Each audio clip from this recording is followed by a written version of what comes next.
बोलिए 24 तीर्थंकर भगवान की जय।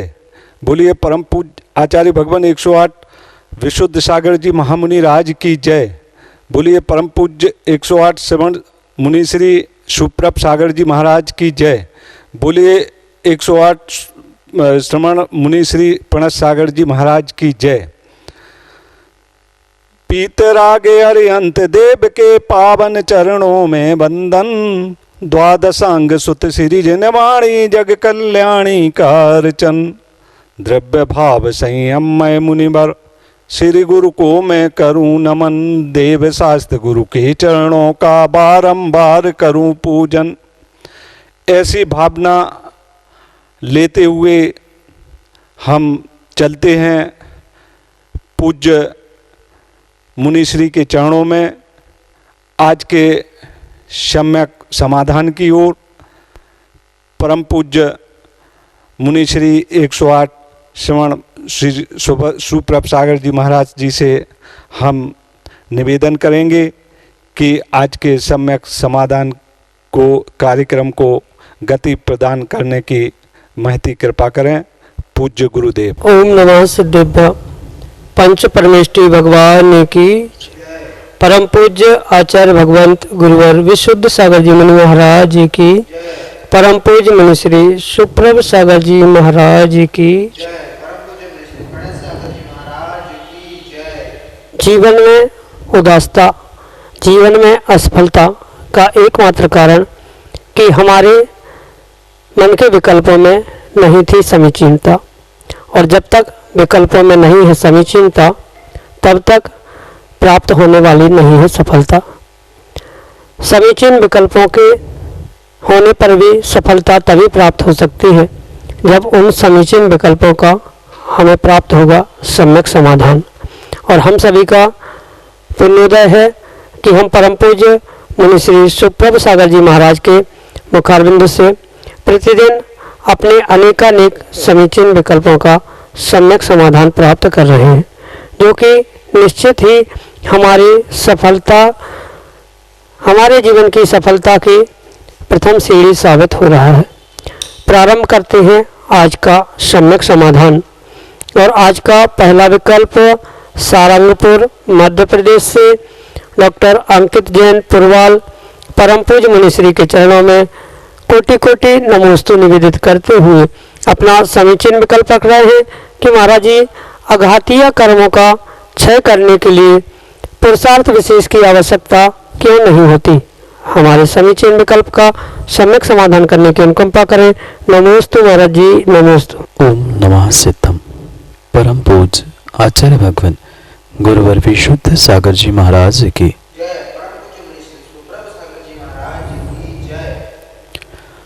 डॉक्टर अंकित जी, सबसे पहले तो मैं आपसे ये कहना चाहता हूँ कि चाहे घातीय कर्मों का नाश हो चाहे आघातीय कर्मों का नाश हो, दोनों कर्मों के नाश करने के लिए जीव को परिपूर्ण रूप से पुरुषार्थ करना ही पड़ता है। बिना पुरुषार्थ के कभी भी जीव को कोई भी कार्य में सफलता नहीं मिल सकती, चाहे वह कर्मों के क्षय के लिए हो या जीवन की सफलता आदि के लिए भी क्यों न हो। प्रत्येक स्थान पर भाग्य के साथ साथ पुरुषार्थ उतना ही जरूरी है जितना कि अन्य समवाय आवश्यक। अब रही बात उन आघातीय कर्मों के पुरुषार्थ पर, क्योंकि आज तक ये बात हमें इसलिए ऐसी लगी कि आगे वाले गुणस्थानों में, मतलब 8वें गुणस्थान से लेके और 13वें 14वें गुणस्थान में भी जब उन आघातीय कर्मों का नाश करना होता है या 8वें गुणस्थान में भी कोई क्रियारूप हमें पुरुषार्थ नहीं दिखता, तब बहुत सारे जीवों में यही विकल्प आता है कि वहाँ क्या पुरुषार्थ नहीं होगा। पर मैं तो कहता हूँ जितना पुरुषार्थ वहाँ तक पहुँचने के लिए लगा था, यानी कि 12वें 13वें गुणस्थान में पहुँचने तक, घातीय कर्मों का नाश करने तक लगा था, उतना ही पुरुषार्थ जीव को अपने उस अघातीय कर्मों का नाश करने के लिए भी आवश्यक ही हुआ करता है। पर अंतर ये समझना होगा कि जो घातीय कर्मों के पुरुषार्थ के लिए समय की अवधि थी और जो पुरुषार्थ की तीव्रता थी, उससे कई अधिक मेहनत और कई अधिक पुरुषार्थ जीव को उन अघातीय कर्मों को नाश करने के लिए भी आवश्यक होता है। क्योंकि ये बहुत सारे जीवों में भ्रम है कि पुरुषार्थ मतलब कुछ शारीरिक मेहनत करना, शरीर से कुछ क्रिया करना, व्रत समिति का पालन करना, चारित्र का धारण करना, धर्म अनुष्ठान आदि करना, ये मात्र पुरुषार्थ नहीं है। ये शरीर का पुरुषार्थ तो जीव अनादिकाल से करता आया है, पर शरीर के पुरुषार्थ के अलावा भी मन का पुरुषार्थ और मन के पुरुषार्थ के बाद अपने भावों का, परिणामों का भी पुरुषार्थ बहुत बड़ा पुरुषार्थ हुआ करता है। जैसे कि 7वें गुणस्थान में तक भी जो मुनिराज होते हैं, 6वें 7वें गुणस्थान में व्रत समिति आदि रूप उन क्रियाओं से अपने कर्मों की क्षपणा करते हैं। साथ साथ 8वें गुणस्थान से जैसे ही वह शुद्धोपयोग की चरम सीमा में श्रेणी चढ़ना प्रारंभ कर लेते हैं, वहां भी उनका पुरुषार्थ प्रारंभ होता है।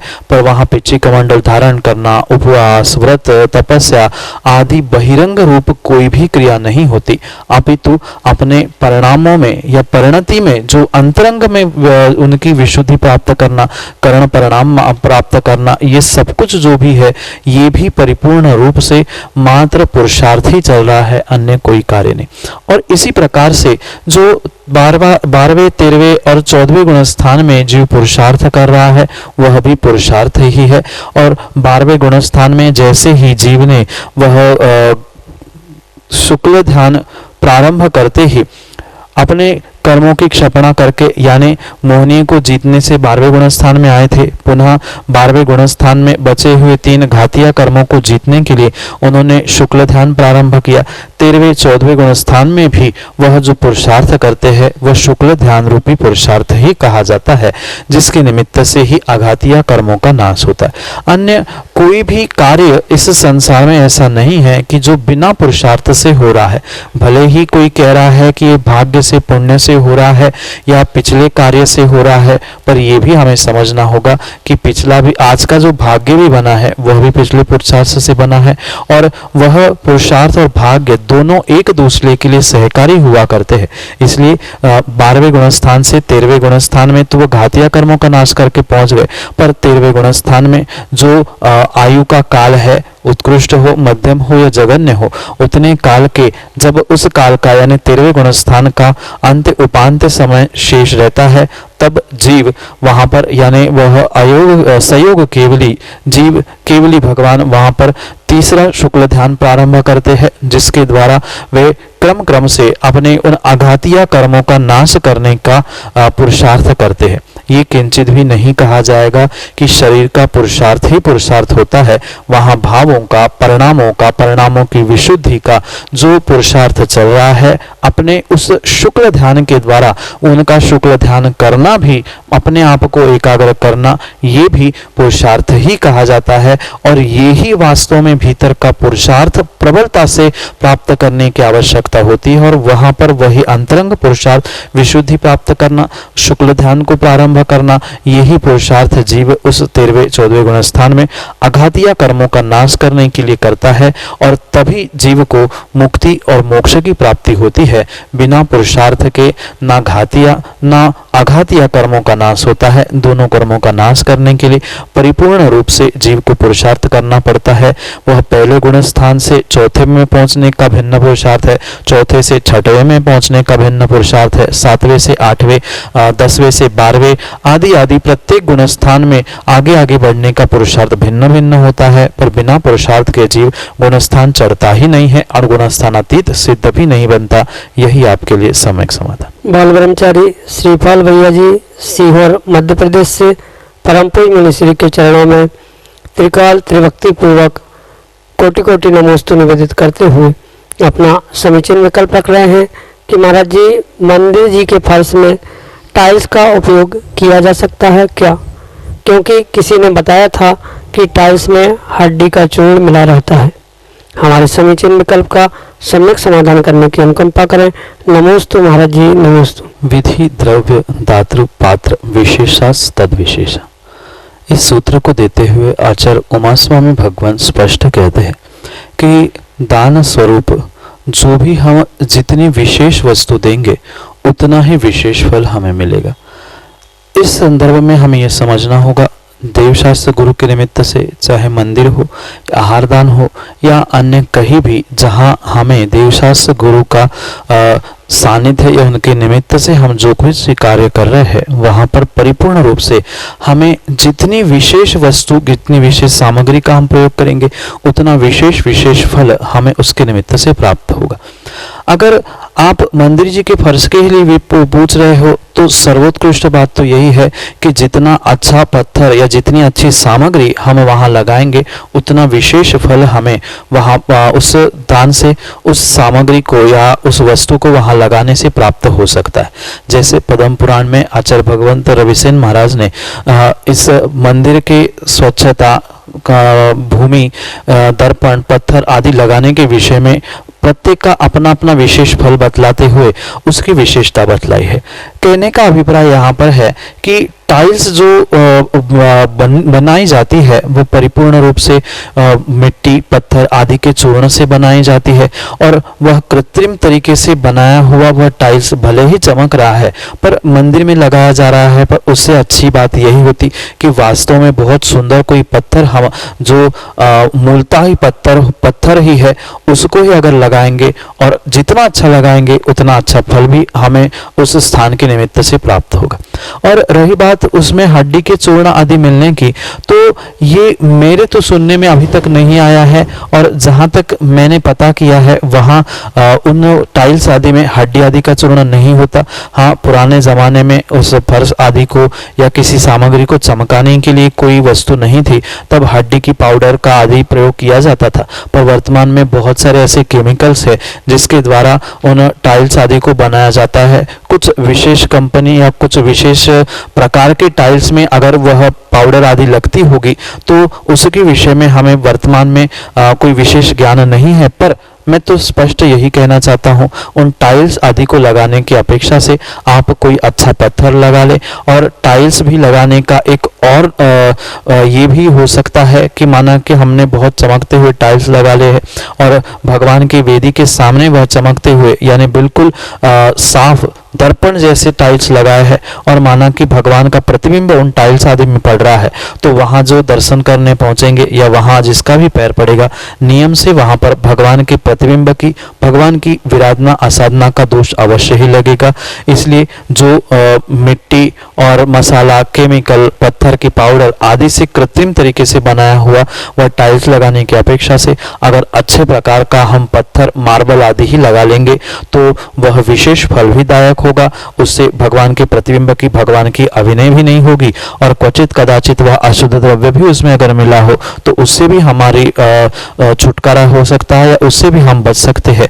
इसलिए आप अच्छी सामग्री का प्रयोग करोगे तो आपको अच्छा फल मिलेगा। इसलिए मेरे परिप्रेक्ष्य में और मेरी अपेक्षा में तो उस टाइल्स का प्रयोग प्रतिबिंब पड़ने की अपेक्षा से भी प्रयोग में नहीं लाना चाहिए। फिर आपकी जैसी निजी व्यवस्था, स्थानीय व्यवस्था और द्रव्य की व्यवस्था हो उस प्रकार से काम करें, पर अधिक अच्छा करने से अधिक अच्छा फल मिलेगा। यही आपके लिए सम्यक समाधान। स्वाति जैन, अकोला, महाराष्ट्र से परम पूज्य मनुष्य के चरणों में बारंबार नमोस्तु निवेदित करते हुए कह रहे हैं कि महाराज जी, सूतक काल में घर में शुद्धि के लिए क्या और किस प्रकार से करें, हमारे समीचीन विकल्प का सम्यक समाधान करने की अनुकंपा करें।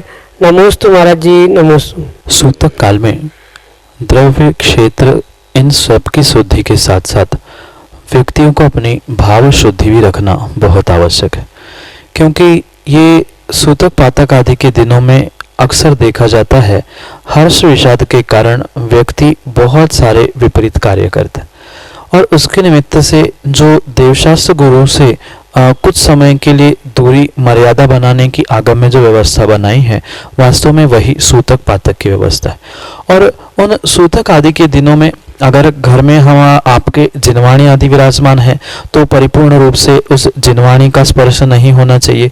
कहीं उस महाराष्ट्र दक्षिण भारत में जैसे कि परंपरा है गृह चैत्यालय आदि की, तो गृह चैत्यालय के निमित्त से अगर घर में अगर प्रतिमा जी आदि विराजमान है तो वहाँ भी इतनी मर्यादा का ध्यान हमें रखना होगा, शुद्धि का ध्यान रखना होगा कि घर का कोई सदस्य उस देवालय में, उस गर्भालय में, उस मंदिर आदि स्थान में नहीं पहुंचे।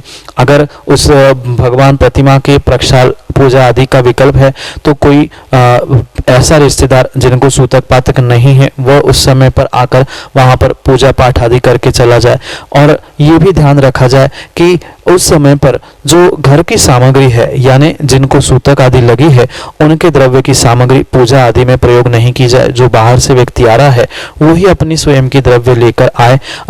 इस प्रकार से उस सूतक आदि की दोनों में हम उस शुद्धि का ध्यान रख सकते हैं। साथ में अगर कोई विशेष रूप से भोजन आदि के निमित्त से या कोई शुद्ध भोजन करने वाला त्यागी व्रती भी हमारे घर में है तो उसके विषय में भी मर्यादा आदि का ध्यान रखना होगा। और साथ में ये भी बात हम ध्यान रखें कि जब तक सूतक पूर्ण नहीं होता, उसकी शुद्धिका आदि नहीं पूर्ण होती, तब तक हमें घर में भी जितने देवशास्त्र गुरु आदि के निमित्त से कुछ ग्रंथ हो, फोटो हो या चैत्यालय आदि के निमित्त से जो भी द्रव्य हो, उन द्रव्यों से हमें पृथक रहकर ही अपनी शुद्धि को, द्रव्य और क्षेत्र की शुद्धि को बरकरार रखना आवश्यक हुआ करता है। और साथ साथ में बहुत सारे प्रांत में बहुत सारी विविध परंपरा होती है।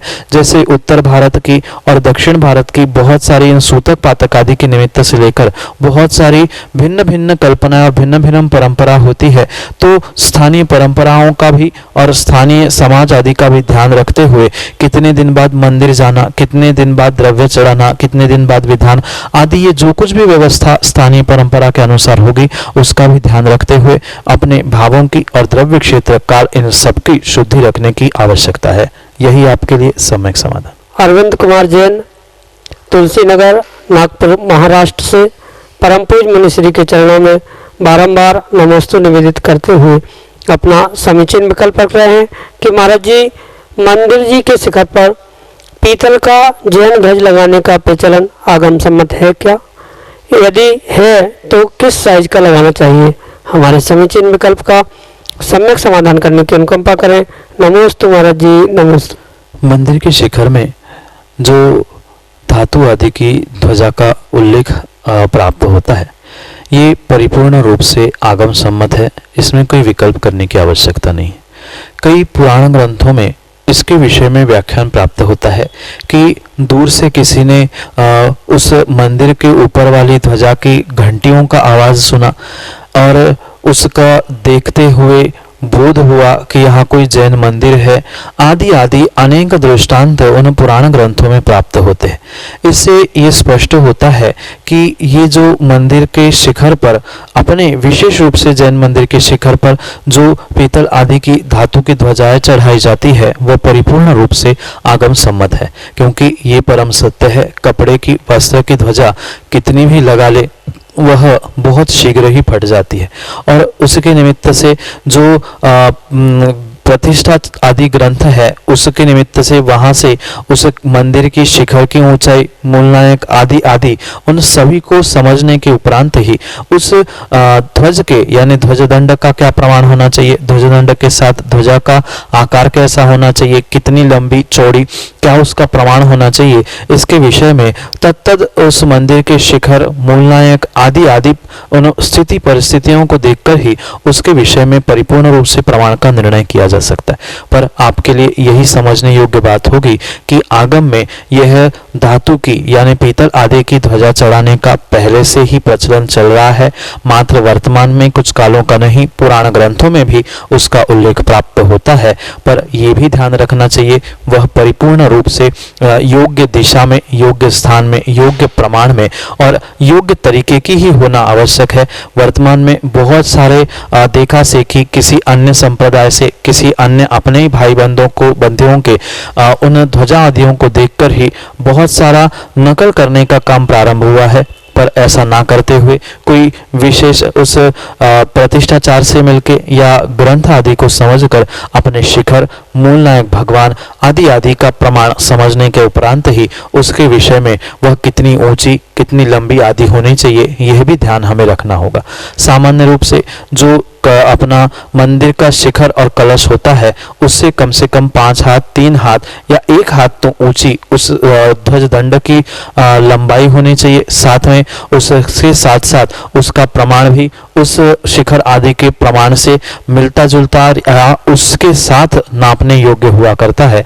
इसलिए परिस्थिति और स्थान देखकर ही उसके विषय में विशेष व्याख्यान किया जा सकता है, पर यह आगम सम्मत है, इसमें विकल्प करने की आवश्यकता नहीं है। यही आपके लिए सम्यक समाधान।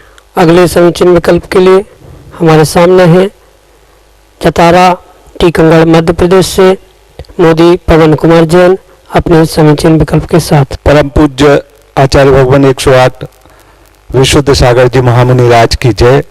परम पूज्य श्रवण मुनि 108 सुप्रभ सागर जी महाराज की जय। परम पूज्य 108 श्रवण मुनि श्री प्रणत सागर जी महाराज की जय। हे गुरुदेव, हमारा समीचीन विकल्प आज का ये है कि जब पंचम काल में मोक्ष की प्राप्ति ही नहीं है फिर क्यों मुनि बनते हैं या साधुचर्या ग्रहण करते हैं। नमोस्तु गुरुदेव, नमोस्तु। बहुत अच्छी बात और बहुत अच्छा विकल्प आपके मन में आया है। मात्र आप ही नहीं, ऐसे बहुत सारे जीव वर्तमान में हैं, बाहर किसी अन्य धर्म या अन्य दर्शन वाले नहीं, अपितु अपने स्वयं जो देवशास्त्र गुरु को मानते हैं या ऐसा कह दो जो वीतराग धर्म को मानने वाले जीव है, उनके भी मन में ये कहीं ना कहीं विकल्प हमेशा टकराता रहता है कि अक्सर ये सुनने में आता है कि पंचम काल में मोक्ष नहीं है या साक्षात कोई धर्म का फल नहीं है, पर फिर भी ये व्यर्थ में पुरुषार्थ और साधना क्यों। एक बहुत अच्छा उत्तर इसी विषय के संदर्भ में आचार्य शांति सागर महाराज ने दिया था, जिसको प्रश्न के रूप में या विकल्प के रूप में प्रस्तावित करने वाले एक विद्वान थे।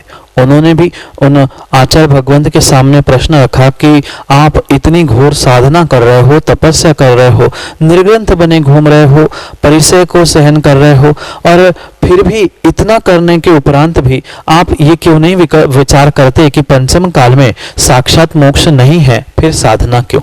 ये बहुत अच्छा इसका उत्तर देते हुए आचार्य भगवंत शांति सागर जी ने कहा कि पंडित जी एक काम करना, वह सामने जो आपको वृक्ष दिख रहा है वो कौन सा है। पंडित जी ने कहा कि वो तो आम का वृक्ष है।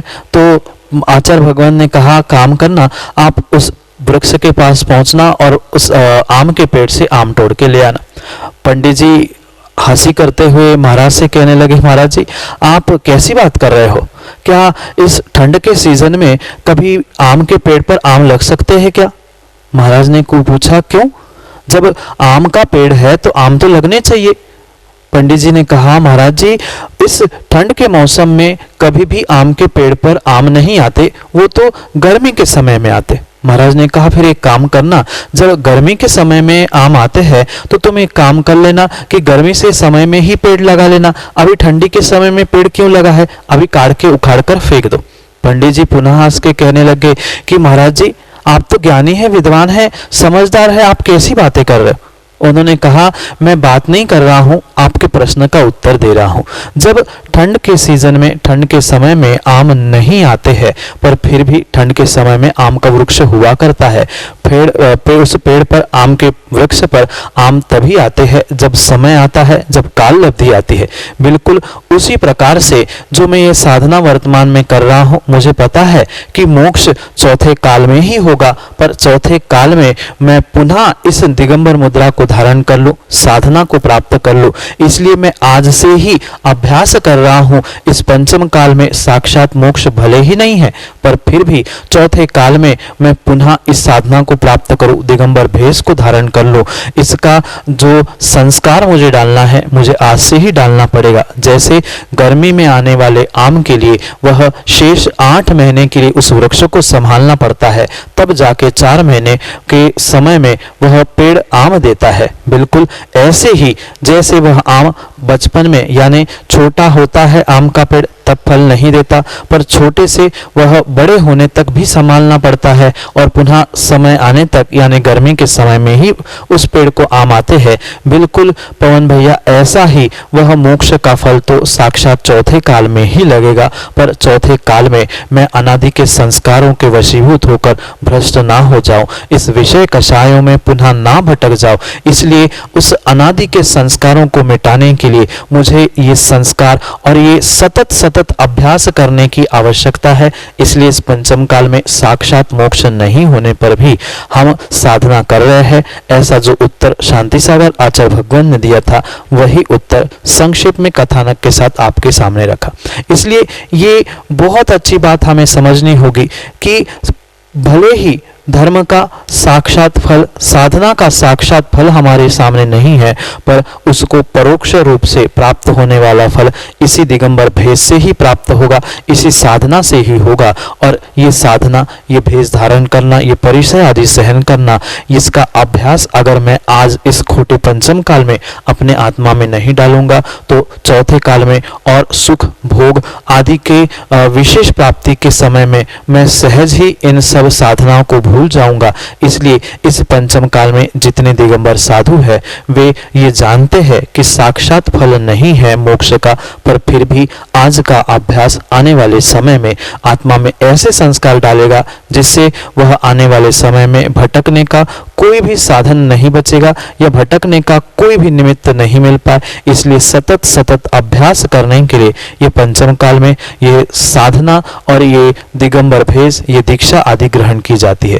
साथ में ये बात भी हमें समझने योग्य होगी कि अभी साधना नहीं करेंगे, अभी धर्म नहीं करेंगे, धर्म अनुष्ठान नहीं करेंगे तो नियम से आने वाले समय में हमें छठे काल में भी जाना पड़ेगा। और छठे काल से बचना है तो पंचम काल में हमें साधना करना परम आवश्यक है, जिसके द्वारा जब छठा काल यहाँ चलेगा, 2 छठे काल आएंगे, उतने समय के लिए तो कम से कम हम अपने आप को सम्यक दर्शन के साथ किसी स्वर्ग में बड़े आयु को लेते हुए वहां अपने आप को सुरक्षित कर ले। जैसे ही यहाँ से छठा काल और 5वां काल, ये तीनों काल समाप्त हो जाएंगे, पुनः उस स्वर्ग से च्युत होकर पुनः उस चौथे काल में दिगंबर भेष को और इस साधना के संस्कारों को आत्मसात करते हुए हम पुनः दिगंबर वेश धारण करके दीक्षा लेते हुए आत्मा का कल्याण करके मोक्ष रूपी फल प्राप्त कर सकते हैं। क्योंकि जब भी आम के फल आएंगे तो नींबू के पेड़ में नहीं आएंगे, वह आम के ही पेड़ में आएंगे। इसलिए जब भी मोक्ष होगा तो इस दिगंबर मुद्रा और इस साधना रत्नत्रय की साधना से ही होगा। इसलिए वह भले ही समय पे फल आते हैं आम के वृक्ष पर, ऐसे ही समय पे ही साधना का फल मिलेगा, पर उसके लिए अभ्यास आज से ही करना आवश्यक होता है। जैसे शायद आपने इंजीनियरिंग पढ़ी है तो आपने इंजीनियरिंग की डिग्री तो आपको चौथे साल में मिली थी, 4 साल होने के बाद मिली थी, पर आपने पहले वर्ष से और जब से कॉलेज में एडमिशन ली होगी तब से आपने पढ़ाई प्रारंभ की थी, पर चौथे साल में आपको डिग्री मिली थी। ऐसे ही समझना आज से अभ्यास करने का, आज से संस्कार डालने का यह कार्य प्रारंभ हुआ है साधना से, दिगंबर भेष से, इस निर्ग्रंथ दीक्षा से। तभी जाकर अनादि के संस्कार तोड़कर हम अपने आप को और अपनी आत्मा को सिद्ध गति या मोक्ष गति प्राप्त कर सकते हैं। यही आपके लिए सम्यक समाधान। हे गुरुदेव, माझी तुमको बना लिया है, माझी तुमको बना लिया है, अपनी जीवन नैया का तुमको जीवन सौंप दिया है, अपनी भूल भुलैया का तुमसे सूरज चांद सितारे, तुमसे हैं अरमान हमारे, तुम्हें देखकर कहते हैं सब धरती पर भगवान पधारे, धरती पर भगवान पधारे। आपके द्वारा समीचीन विकल्पों का सम्यक समाधान देना वास्तव में इस देश में और विदेश में भी बहुत तेज़ी से प्रख्यात हो रहा है। मैं कहना चाहूँगा गुरुदेव कि इस पंचम काल में निर्ग्रंथ मुनि राजों की चर्या देखकर वास्तव में ये लगता है कि हम लोग कहाँ अटके हुए हैं। सम्यक समाधान के माध्यम से समीचीन विकल्पों के वास्तव में आपके माध्यम से उनसे छूते हुए बहुत से ऐसे प्रश्नों का उत्तर दिया जाता है जिनकी हम कल्पना भी नहीं कर सकते। मैं कहना चाहूँगा समस्त श्रावकों से सम्यक समाधान की ओर जुड़ें और अपने जीवन के उलझे हुए प्रश्नों के उत्तर परम पूज्य मुनि 108 सुप्रभ सागर के जी के मुखारबिंद से यहाँ उलझे हुए प्रश्नों के उत्तर प्राप्त करें। ये सुप्रभ उवाच यूट्यूब चैनल पर ये कार्यक्रम प्रतिदिन यहाँ चलता है, लाइव कार्यक्रम यहाँ से प्रसारित होता है। अगर आप परम पूज्य मुनि श्री के पास नहीं आ सकते हैं तो व्हाट्सएप के माध्यम से भी हम अपने उलझे हुए प्रश्नों के समाधान यहाँ रख सकते हैं। यूट्यूब चैनल पर सायंकालीन 5:13 पर यहाँ से प्रसारित होते हैं। इन्हीं के दूसरे कार्यक्रम में पारस चैनल पर 4 बजे पुनः इन्हीं का प्रसारण होता है और प्रतिदिन शाम को 7:40 पर जिनवाणी चैनल पर परम पूज्य मुनि श्री के जीवन के उलझे हुए प्रवचन प्रस्तुत किए जाते हैं। सभी लोगों से अनुरोध है कि हम पूज्य मुनि श्री की धर्म देशना को ग्रहण करें और आज की जो कोरोना काल की स्थिति चल रही है उससे भी हम निजात पाएं। कई प्रश्नों के उत्तर ऐसे होते हैं कि जो आज की स्थिति चल रही है उनसे हमें आत्मसंबल धर्म ध्यान मिलता है। हम परम पूज्य मुनि श्री के चरणों में कोटि कोटि नमन करते हैं कि इस समय में भी हम सभी श्रावकों को आपका उपकार, आपके द्वारा किया गया हम सभी के लिए उपकार हम वास्तव में सत कोटि कोटि नमन करते हैं।